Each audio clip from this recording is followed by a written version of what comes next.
আমরা ক্যাপকাট দিয়ে অনেক ভিডিও বানাই, কিন্তু একটা সমস্যা থেকে যায়, ক্যাপকাটের লোগোটা থেকে যায়। কিভাবে ক্যাপকাটের লোগোটা ডিলিট করে দিতে হবে সেটা আজকে দেখাচ্ছি। Let's go.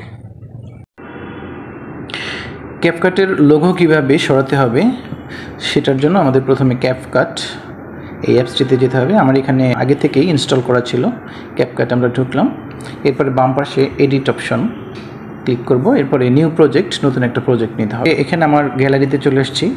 এখানে গ্যালারি থেকে যে কোনো একটা ভিডিও আমি সিলেক্ট করব। আমার অনেকগুলো ভিডিও এখানে রেকর্ড করা আছে, এখানে আমি এই ভিডিওটা সিলেক্ট করে দিলাম। আমরা ক্যাপকাট দিয়ে অনেক ভিডিও বানাই, কিন্তু একটা সমস্যা থেকে যায়, ক্যাপকাটের লোগোটা থেকে যায়। কিভাবে ক্যাপকাটের লোগোটা ডিলিট করে দিতে হবে সেটা আজকে দেখাচ্ছি। এখানে আমরা এই ভিডিওটা সিলেক্ট করলাম, এখানে নিচে অ্যাড লেখা আছে, অ্যাডে ক্লিক করব। আমাদের ক্যাপকাটে চলে আসছি। এখন উপরে এটা প্লে বাটন, এই এতটুকু অংশকে আমরা বাদ দিতে পারবো। প্রথম অংশ বাদ দেওয়ার জন্য এডিট বাটনে ক্লিক করব। এডিট বাটনে ক্লিক করলে নিচে স্প্লিট আছে, এই স্প্লিটে চাপ দিলে এটুকু কেটে আলাদা হয়ে যাবে। এই অংশটা আলাদা হয়ে গেলে আমি সিলেক্ট করলাম, সিলেক্ট করার পরে ডান পাশে আছে ডিলিট, আমি ডিলিট চাপ দিয়ে দিলাম। Let's go.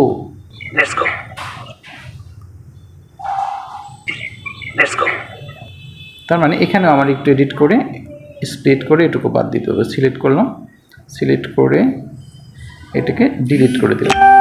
এখন আমি যদি প্লে করি, এই যে ক্যাপকাটের লোগোটা চলে আসছে। এখন এই ক্যাপকাটের লোগোটাও আলাদা হয়ে গেছে।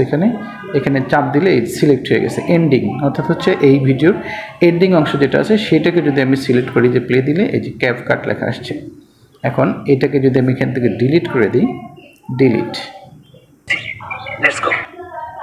Let's go. এই পর্যন্ত ঠিক আছে। এখন ডিলিট করে দিলাম, এখানে আমার নাই, এখন আমার ভিডিওটা শেষ হয়ে গেছে। আমরা ক্যাপকাট দিয়ে অনেক ভিডিও বানাই, কিন্তু একটা সমস্যা থেকে যায়, ক্যাপকাটের লোগোটা থেকে যায়। কিভাবে ক্যাপকাটের লোগোটা ডিলিট করে দিতে হবে সেটা আজকে দেখাচ্ছি। Let's go. হ্যাঁ, লেটস গো। এখন আর আমার ওই লোগোটা নেই। এখন এখান থেকে এডিট অপশনে যদি আমি সাউন্ড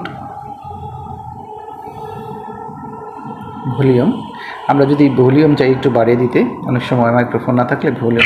আমরা ক্যাপকাট দিয়ে অনেক ভিডিও বানাই, কিন্তু একটা সমস্যা থেকে যায়, ক্যাপকাটের লোগোটা থেকে যায়। কিভাবে ক্যাপকাটের লোগোটা ডিলিট করে দিতে হবে সেটা আজকে দেখাচ্ছি। Let's go.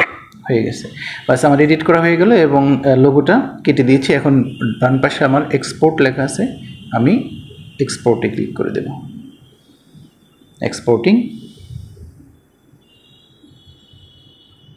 এবং সেটা আমাদের 100% হয়ে গেছে। ডান, বাস আমাদের কাজ শেষ।